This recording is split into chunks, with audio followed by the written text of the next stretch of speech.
Good morning, good afternoon, good evening. It's gardening day. Fortunately, the guys arrived about 15-20 minutes ago, so they should be wrapping up fairly soon. But in the meantime, we are here in Noise Central. So I'm sure you can hear the blowers.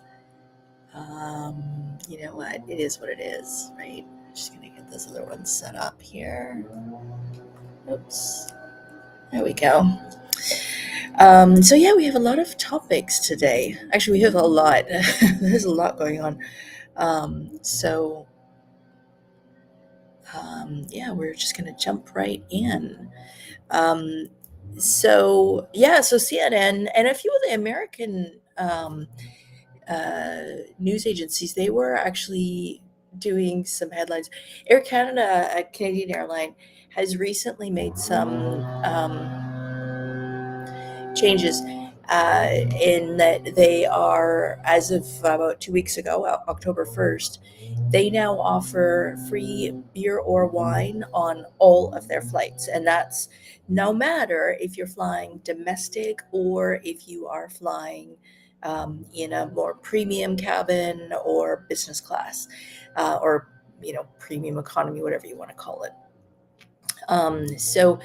They actually started this last year, so it's not a brand new thing. It's interesting. There's a lot of, I don't know, it's like maybe a slow time of news here or something, because even yesterday I saw a report about a brand new hotel that's opening up, a new all-inclusive opening up in Punta Cana, and it's the W, which is a Marriott brand hotel, adults only, all-inclusive. But it opened in like May, because I was thinking, oh, this is good. I could do a video about it. And then it kind of looked familiar, and I looked it up, and sure enough, I did a video on that for you guys back in April. So seem to be regurgitating some of the news. So yeah, Air Canada has been offering free booze on the domestic flights that started June 5th of 2024. Later in the year, they followed that with transborder, or also known as U.S. destinations. And then sun destinations were also added as of October 1st. The CNN headline also said that Air Canada was the only airline in North America to offer free booze. So that's patently incorrect, because for the last almost 20 years, Porter Airlines, which is, okay, granted, it's a smaller airline, but they're slowly and surely growing. And part of the reason they're slowly and surely growing is because they don't have middle seats, and they have offered free booze. And this is since their inception in 2006. And that's for all of their flights. So you can buy the most basic economy ticket, and you can still have a free glass of wine or beer, and you don't have to worry about somebody in that middle seat. So it's kind of nice to have options. So if you were watching from the US and you plan on coming up to Canada, then Porter Airlines is definitely an option. Air Canada is another option. If you fly WestJet, you will pay for your drinks. So unless you fly premium economy. If you fly premium economy, booze is free. So there are still some perks to be had there. Moving on, AI. So there's been a lot of talk over the years. Do people still use travel agents?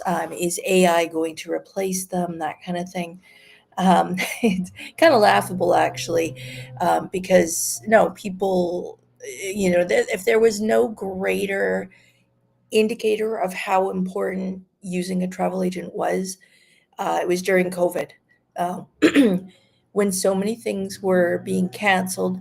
Changes were happening all the time, entry changes, re-entry changes, like even to re-enter your own country. The vaccination requirements, the testing requirements, all of that certainly showed that travel agents had great value. Now, there's a lot of people that are using AI, and it's interesting. It sometimes is a quick and easy way to come up with a trip plan. Um, I know I've used it in the past to come up with some fun ideas for food videos for Vancouver. I know Dee Dee, you have used AI before as well, and it's kinda interesting to see what it would come up with. However, there was a recent study by a UK digital marketing agency that they looked at thousands of AI, artificial intelligence created itineraries, and they found a bunch of errors. Not in half of them, not in 75%. 90% of them had errors. And I mean, it was things like recommending, on day 2 of your trip, go to this restaurant, it's highly recommended, blah, blah, blah. Miles away, like not walking distance, even though you'd specified, excuse me, that you wanted everything to be within walking distance. I mean, it's just like goofy. Or go and see this beautiful landmark and you can enter the museum, whatever, not open during certain times a year or closed certain days of the week. Or how about this one? Permanently closed. So, I mean, there was some pretty goofy stuff going on with some of this where the stuff was like just wildly wrong. Um,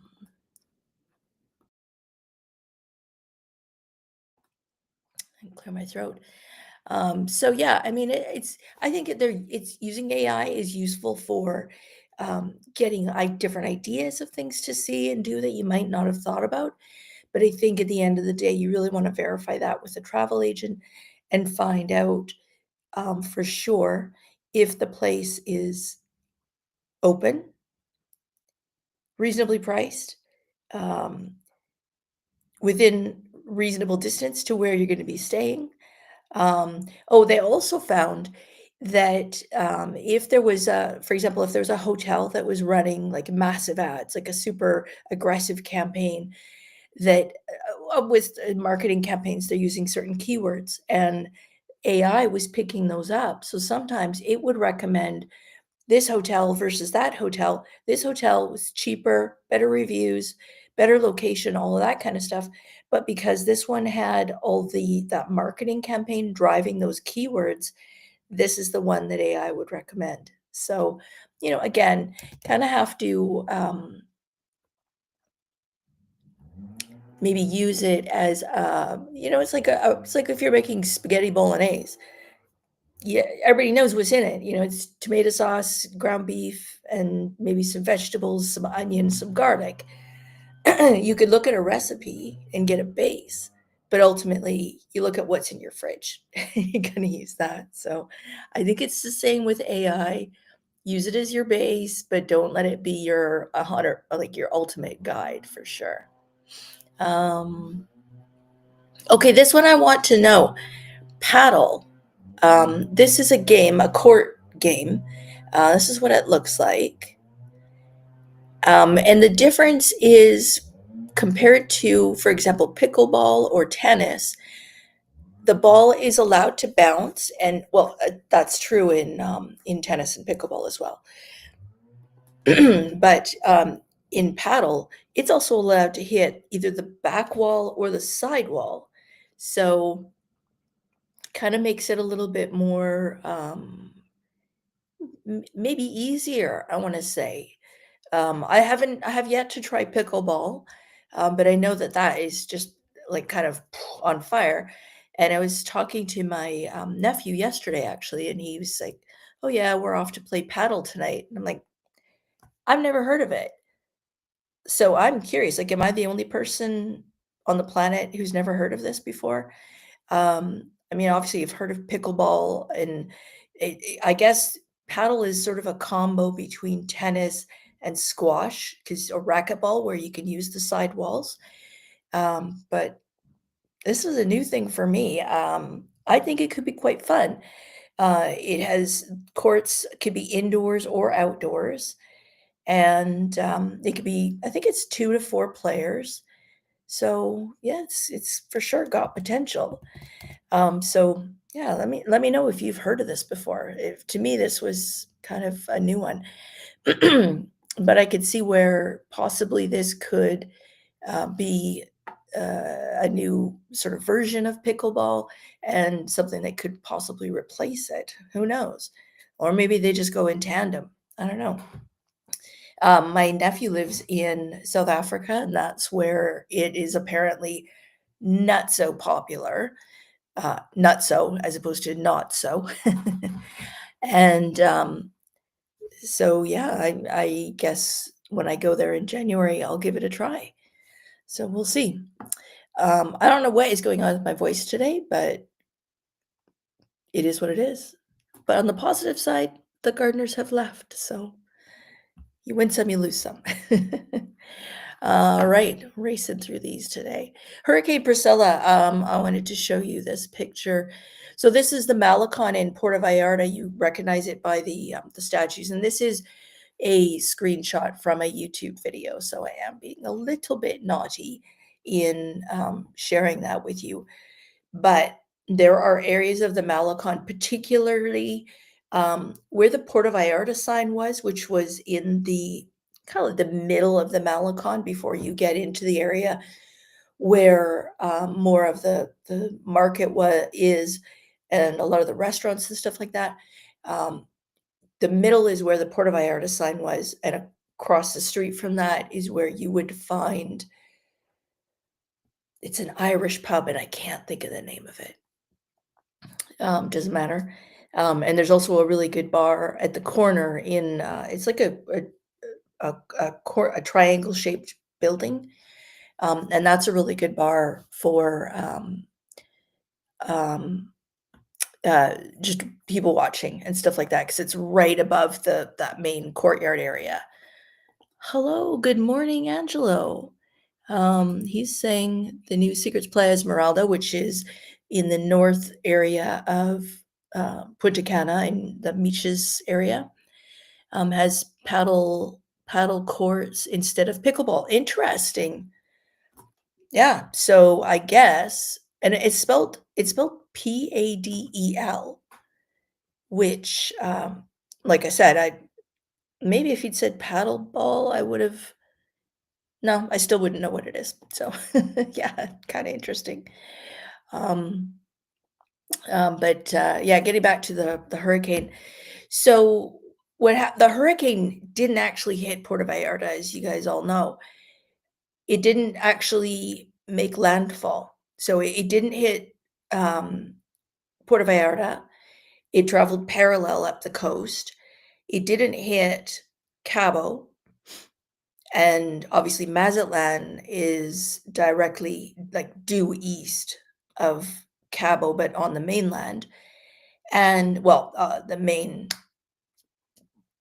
land area of Mexico. But even there, they all suffered from obviously massive rains and also massive storm surges. So what happens is, with the winds blowing and the storm energy, it creates these huge waves.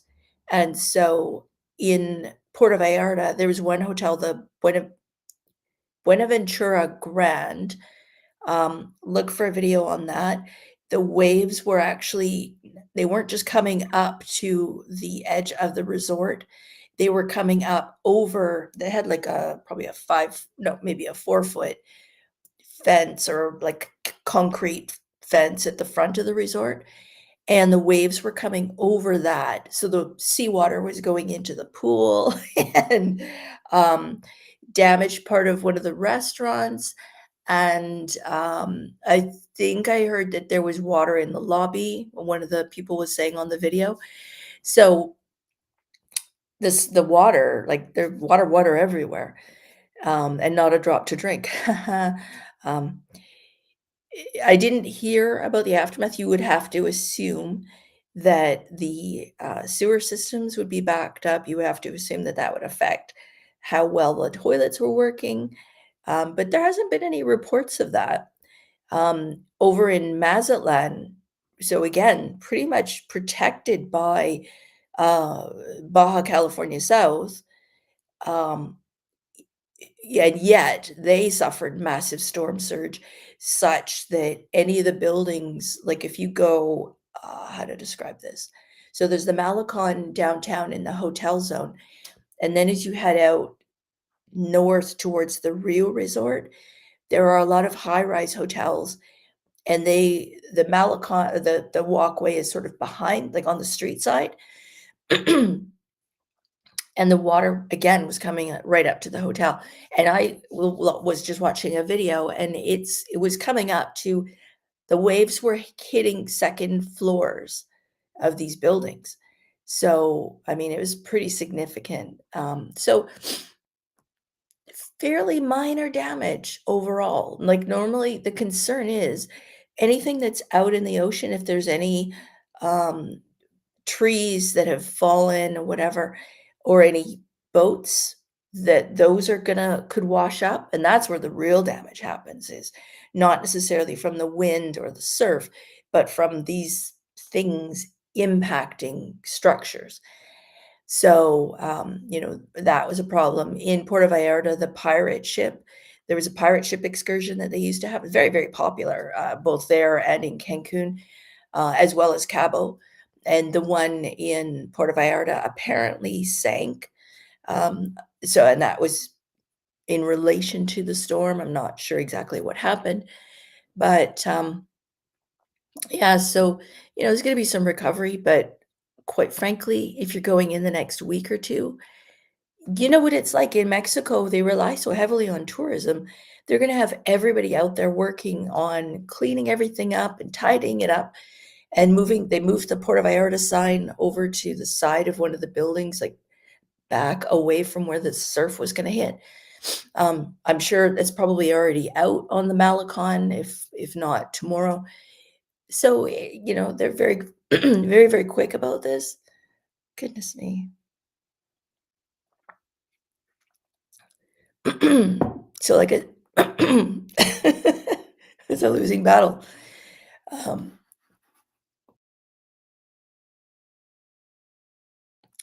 so if you're going in the next week or two, I wouldn't think that you'd even probably know that anything had happened. And in fact, um, if you watch this video in 2 weeks' time and you were there, you'd probably go, "Oh, I didn't realize there was any damage." So it's definitely something I don't think you need to worry.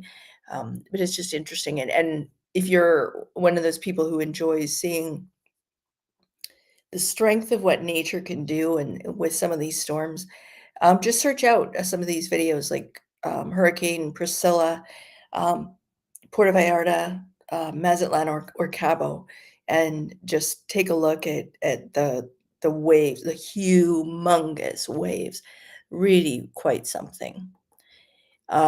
Dark tourism is becoming a thing, and what that is basically, like, in the 1800s, there was a real stigma around mental illness.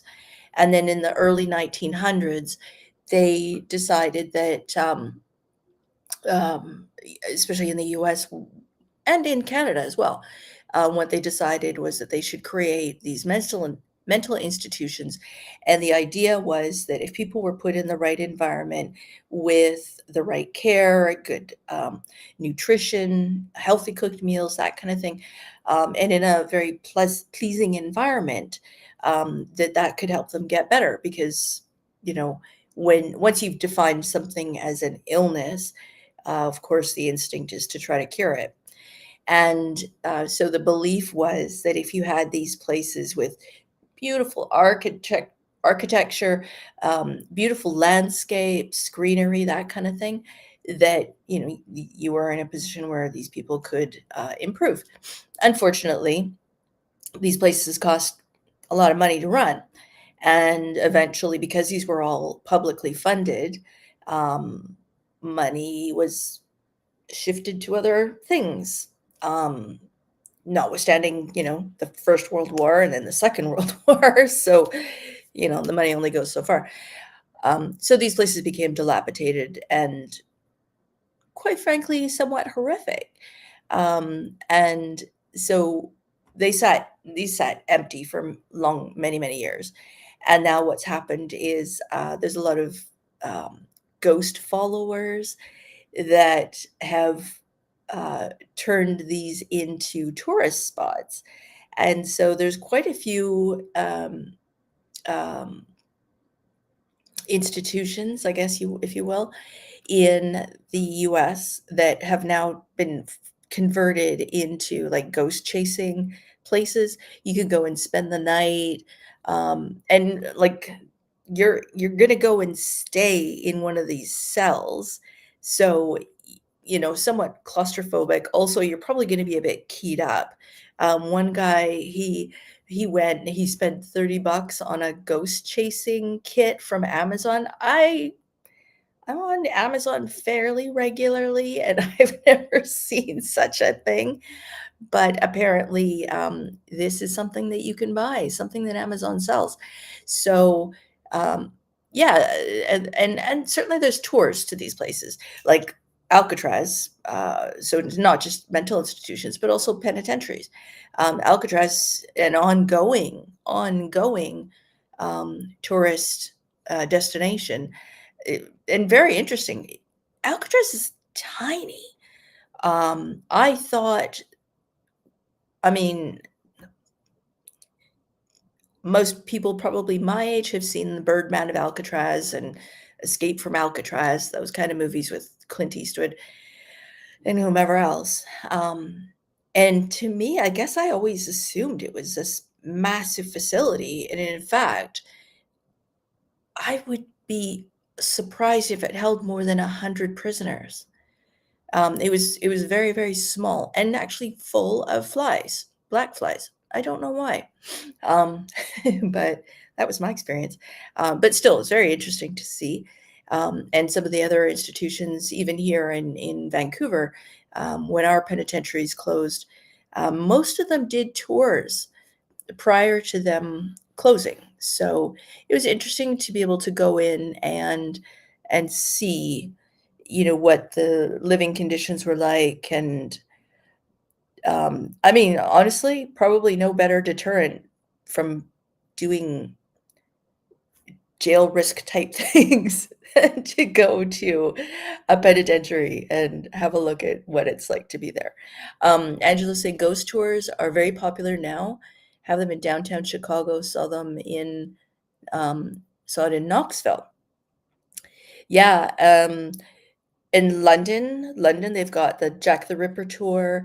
There's quite a few London dungeons, and that's actually like there's uh, a place that shows like all the scary stuff, and a lot of it's the scariest part of it is it's reflecting true history, where they're showing like medical treatments that they had for things where I don't know what these doctors were thinking. I guess it was like, let's try anything, and they did. It's kind of scary, but they have one of those in London, England. There's one in Scotland. Um, Here they were doing some scary tours, um, and that was in the not the alleys, but the some of the tunnels, I think it was, in Vancouver. Now, if you want scary, you just go to downtown East Side. The real life version. Christine is saying the Alcatraz tour was really interesting. Yeah, yeah. I was very curious to see it, I thought it was totally worth it. So, yeah, yeah. So this sort of dark tourism, it's kind of a thing. So kind of interesting. Um, those are all the topics that I had written down, but I do have a couple of other items that I wanted to bring up. I have looked high and low for this, and I can't find it, but apparently, supposedly, there was a TikTok of a somebody saying, I don't know if it was from the drug cartels or if it was somebody who lived down. I want to say this was in Cabo or Cancun. I can't remember which. And they were saying, "Oh, the cartels are threatening to kidnap people because of the stuff that's going on with the US politics and stuff, and that they're cracking down so much that it's blocking their drug shipments." and drug deliveries and stuff like that. And so that there was oh,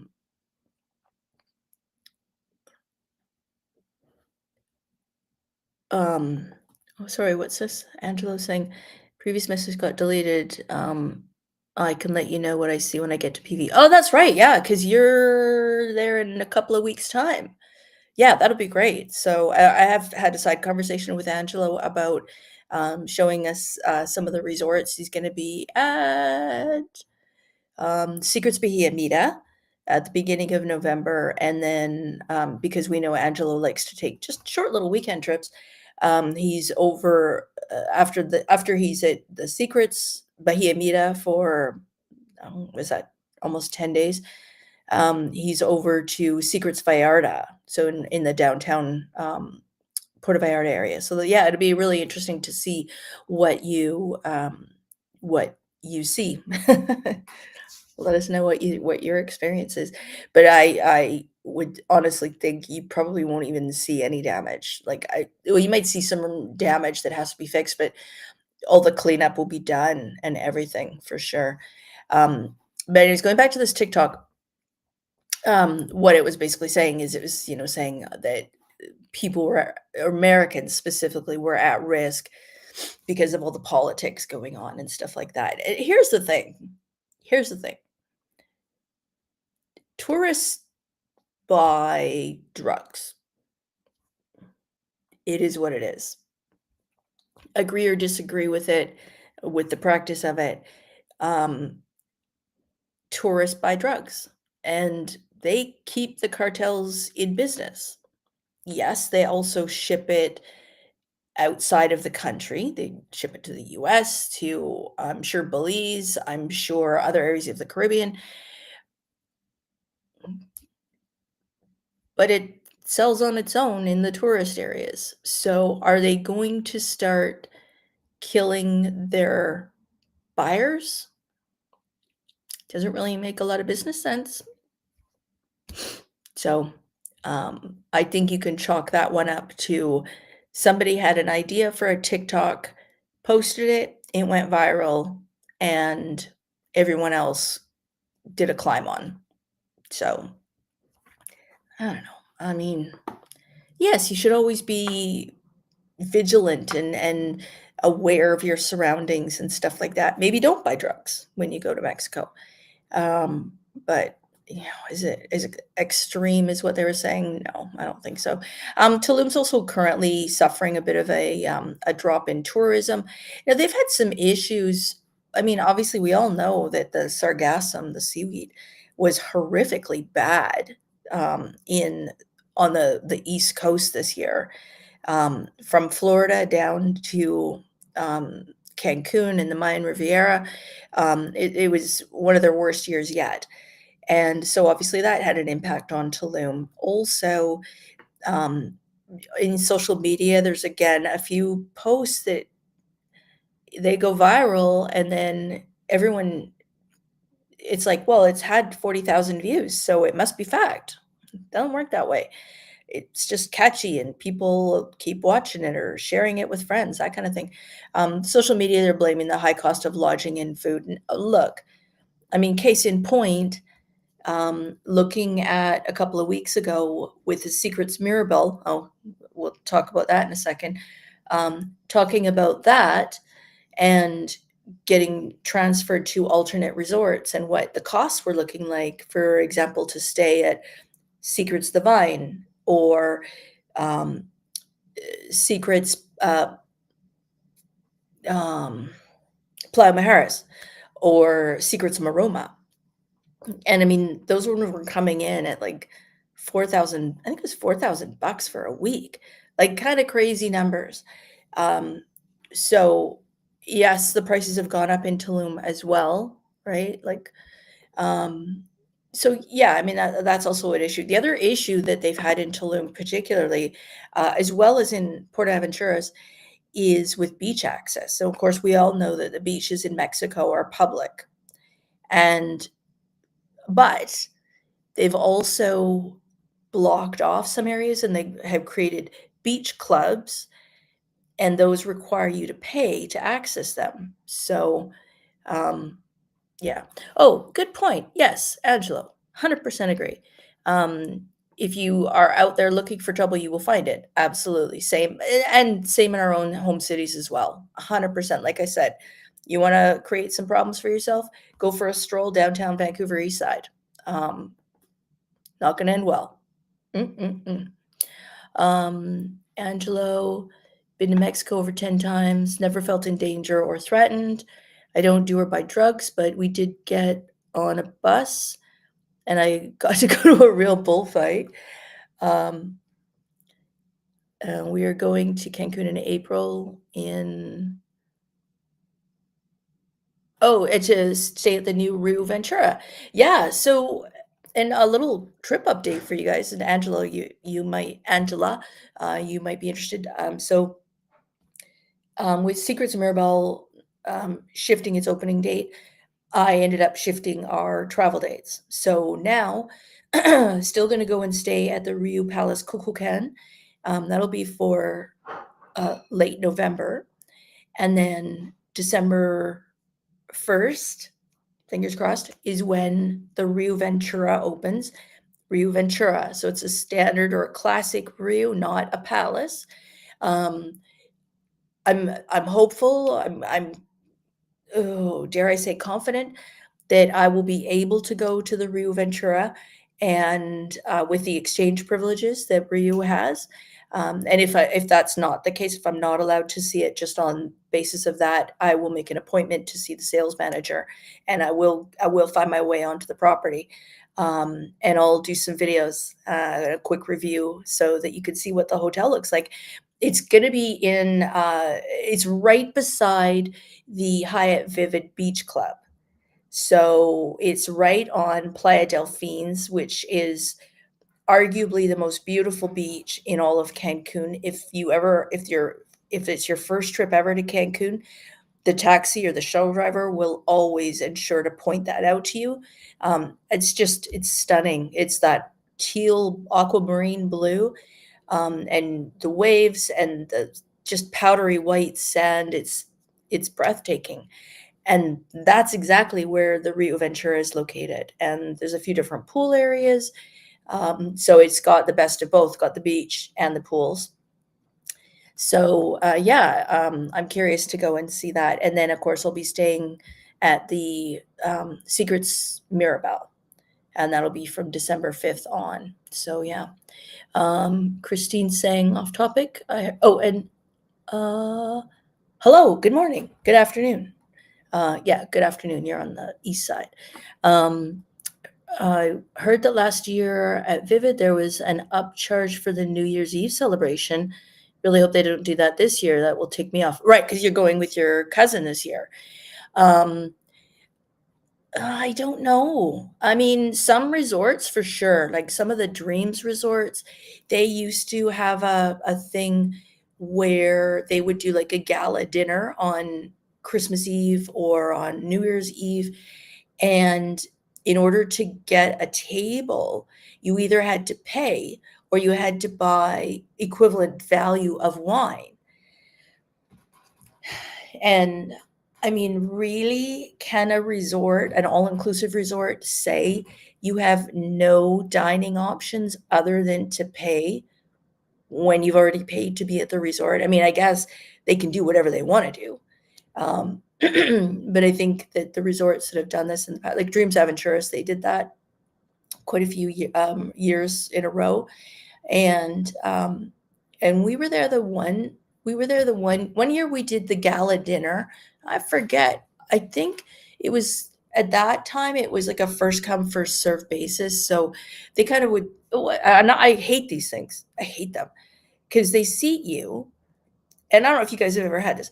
They take you to like you've got the big round table where you're eating with other people and stuff. So right off the bat, I'm put off by it. That's the first thing. Second, they never have enough lights. So you're eating in the dark. You can't even like see your food. Third, it's all buffet style. So when you go to get your food, it's half of it's cold, half of it's lukewarm. Fourth, you go and get your food and you come back and somebody else is sitting on your chair and you're like, dude, I left my stuff on the table and on the chair because I'm sitting there. And it's like, oh, no, no, no, no, no, no, no. So, yeah, I can pass on the buffet, on the gala dinners for sure.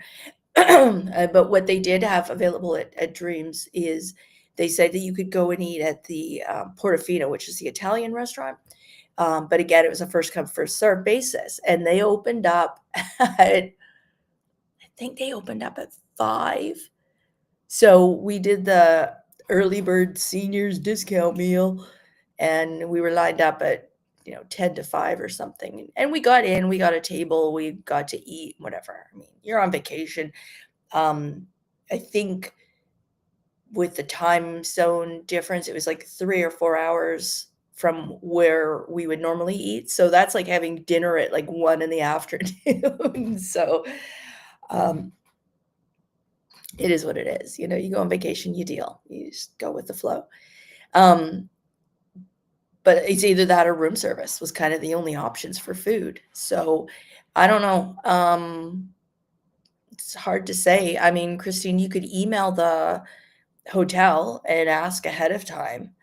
And if they're going to do a charge for it, then, that would be pretty annoying. But then maybe that's where you decide if you want to eat at the hotel or maybe you go out for dinner somewhere. That way, instead of arriving and finding out and having to, backpedal and figure out what you're going to do, then at least you can prep some options. So I don't know. I don't know what they're going to do on that one. But yeah, so like I said, Tulum they're down like 20% over compared to last year for like comparing September to September. So, it's definitely down. But the government has sort of stepped in and said that they are, where they've created these beach clubs, they're saying that people have to have access to the beach. That being said, they're sometimes saying, okay, well, you have to have access to the beach, but the companies in the area aren't allowing you to bring anything in. So they're saying, you can't bring an umbrella, you can't bring food, you can't bring water, can't bring chairs. So like, it seems like it's kind of like Uber and the taxis. It'll get itself worked out, but in the meantime, yeah. Looking forward to the review of the Rio Ventura. Yeah, I'm excited to see it. It's nice because we don't often see a brand new build of what will be a mid-range resort. And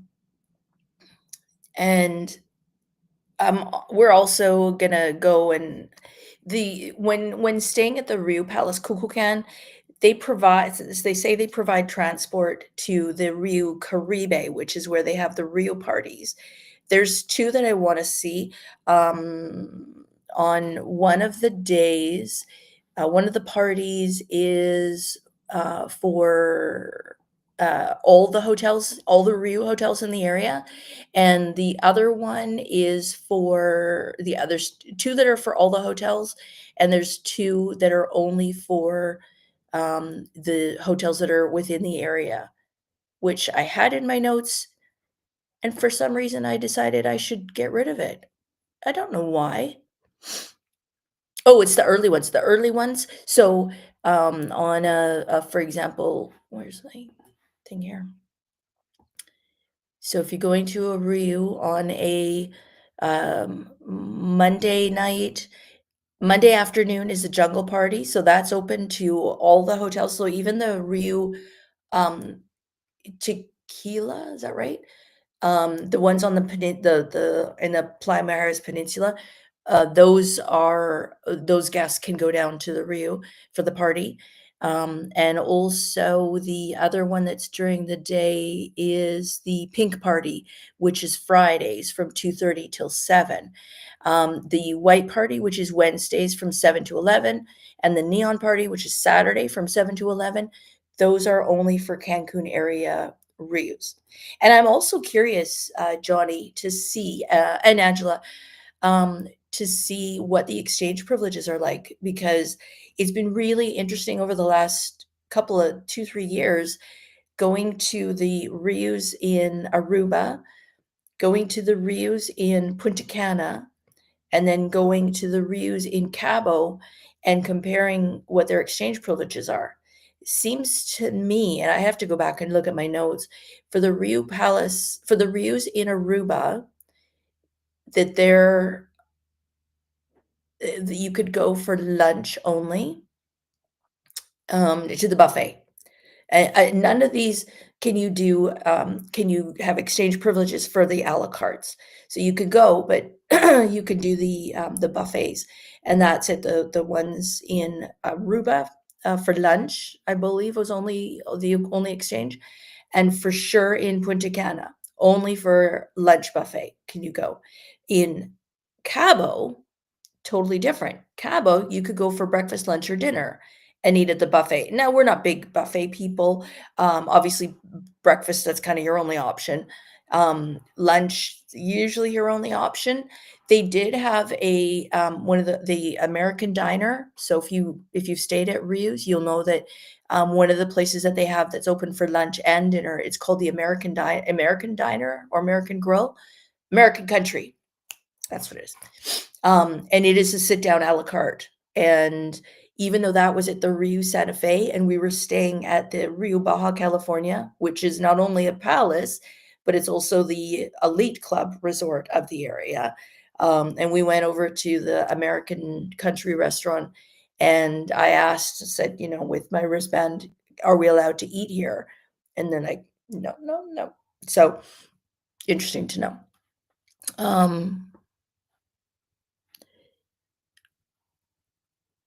Okay, and Angela's saying, stayed at the Rio Caribe 2 times, also stayed at the Rio Cancun 2 times.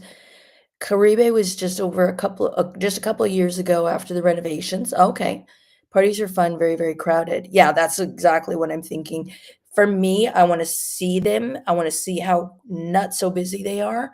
And it's really literally going to be a get in, get out situation for me. But because of the location of the Caribe, it'll give me or us an opportunity to also go down and like, I haven't been to the Rio Palace Peninsula in yonks, as my ex-brother-in-law would say, or I should say, belated. No, what's the word? Anyways, he used to say that. And like, yeah, over 10 years ago. Oh no, probably 15 years ago, maybe more. That was Rio Palace Peninsula. So I'm curious to see that. Also going to check out the Rio Palace, the Rio Caribe. Again, Rio party, have a drink, move on. Then go to the Rio Palace Las Americas, Rio Cancun.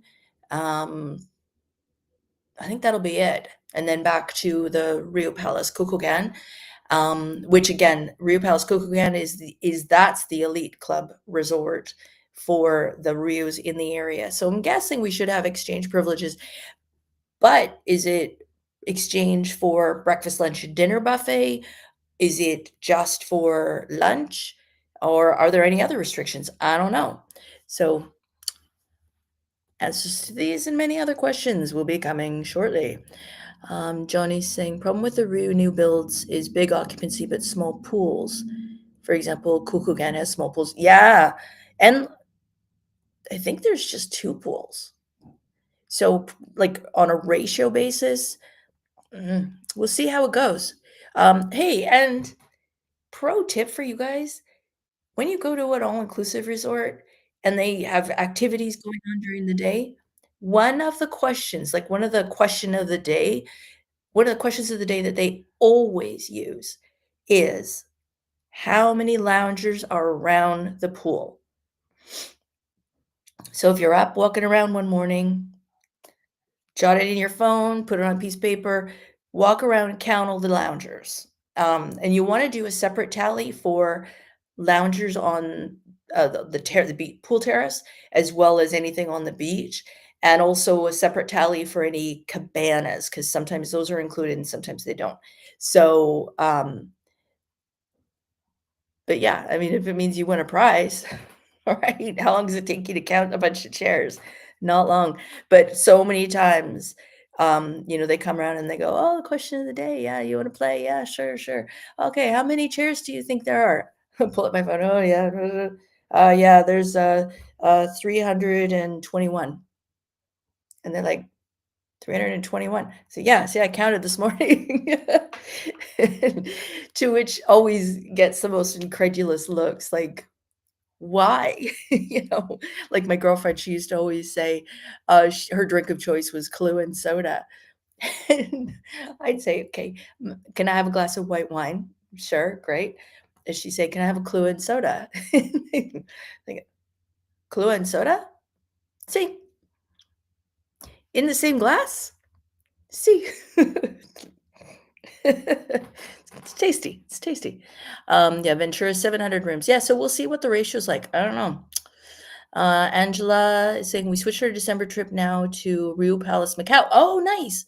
I think yes, only lunch and drinks, no dinners at any other as on the complex. Yeah, so we walked. We were staying at the Rio Palace Bavaro because Macau was sold out. And we actually did the big long beach walk, and we walked down to the can't remember the name of it. There's the 4 that are together, and then there's another one that's about 5 um, miles down the beach. It's a long walk. Take water. We walked down to the other Rio, and we went in, and nobody stopped us on the way in, which I didn't expect, and I expected that we would be able to have drinks there because we were Palace, and, the tiers, right? You've got elite if there's an elite club hotel, they can go everywhere. The Palace people staying at a Rio Palace resort can go everywhere except for a hotel that's elite plus or elite club, and classics or non-Palace resorts, they can only go to other classic resorts. So Rio Cancun and Rio Caribe could go to either one. And it's great. Like you could go to hang out at their pools, you could go and have drinks. So it's just a change of pace, change of place too. But it's kind of a neat way to see other places. So but yeah, for sure. I pointed at my wristband and I said, "Oh, can I have I just wanted a beer and a glass of water." And I said, pointed at my wristband and I said, "Oh, Rio Palace Bavaro." And he says, "Oh yeah, sure. Yeah." So I don't know if he made a mistake, but we were able to get a beer and a water. So it was all good. Rio Palace Las Americas is outdated. Yeah. It doesn't feel crowded, probably for that reason. Also, the Rio Palace Las America, the situation of the pool is not great. It's very picturesque, and it's on the tip of the peninsula, so the water there is just super gorgeous. Like you can see fish swimming in the ocean, but the shade comes around, and in the afternoon you're not in the sun. So that's where you want to have options of different pools to go to if you want to be there. Republica, yes. Thank you, Johnny. Thank you, Angela. Yes. Yeah. Yeah. So we walked to Republica, and back, and, yeah, we were able to get drinks there, which, like I said, I don't know if that's protocol, but, we were allowed to at the time. So I was able to, go in, take a look around, take a couple videos and stuff like that. So we'll see. I'm curious to see what the current, exchange privileges are for the Rios in Cancun. We'll see. And yeah, I'll try to see a room as well at the Rio Ventura. Christine, I don't think that's really kind of up your alley as far as resort types, but if it's got an enclosed bathroom, maybe. So neither of us likes the open concept bathroom. Like, just give me a door. Give me a door. Give me a wall. Don't put the bathtub in the middle of the room. Like, I don't know. Well, I guess unless you're gonna have a bath with your bathing suit on, I don't know. But like, I'm not gonna be getting all naked when I'm staying in the room with a friend or a coworker. So call me crazy. Yeah. Um, Johnny's saying, been thinking of booking Rue Palace Macau. Yeah, it's very nice. If you stay at Rue Macau, it's adults only, and that is the elite club resort. So you have you can go to the other properties, no problem. And the Rue Bavaro is, if you're looking at the ocean, you've got the Rue Macau. To the right is the Rue Palace Bavaro, and I thought the pools there were very nice. There was a big one, a big pool that was for the families. There was one pool.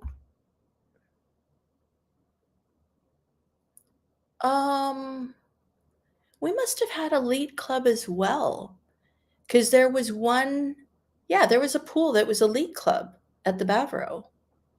Anyways, but I know that we could not go to Macau and have drinks or anything. And then we had there was an adult pool, and that was a very very nice pool area, and adult only. So yeah, from what I've seen, it's proper 5-star. Yeah, could be. I don't know. Like I said, we didn't get a chance to really see much of Macau, so that was unfortunate. I dithered on my dates for too long, and by the time I got around to finally securing the booking, which I don't know why wait? Why wait? It's like free cancellation, so don't hesitate. Just book it when you see it. But anyways, I waited too long and it was sold out. So, but yeah, it did look nice. And Coolest, he's done a review of the Macau, and he liked it. I think he quite liked it. But he's like, there's what I want in a resort, and there's what he wants in a resort, and those are not one and the same. They're very different. But he does a good job of showing you the resort and showing you the different pool areas and stuff like that. So definitely worth checking out if you're considering going there. But like I said, don't wait, because it's a smaller property and it does sell out. So definitely want to get on that. So thank you guys for tuning in today and for all your comments. It's always fun to chat with you. And like I said, later next month, next month, I'll be heading to the Rue Palace Kukulkan, and then in December, fingers crossed, it opens on time. Oh, and I forgot to mention, fingers crossed it opens on time. So then I'll go and check out the Rio Ventura, and then from December 5th, I'll be at Secrets Mirabel. Fingers crossed. October 15th was when Secrets Mirabel had announced that they were to be opening. And yes, yeah, he does YouTube videos. Yeah, so and he pumps out a lot of videos, so you can definitely get a good bit of information from him. So Secrets Mirabel. There's totally mixed reports on this, whether or not it's going to open on November 1st or November 15th or December 1st. Who knows? Who knows? We'll see. Thank you. Yeah, and you as well. Thanks, Johnny. And hi, Dad. Thanks for watching. Gotta love family support. Yay. All right. That's it for this week. So thanks again for tuning in. Thanks for all your comments. Love chatting with you guys. And we will see you next Wednesday, same time, same channel. And so have yourself a great rest of your day, great weekend, and we will see you, and to you as well, Angela. Thank you very much for tuning in. And yeah, we'll see you next Wednesday. Thanks for watching.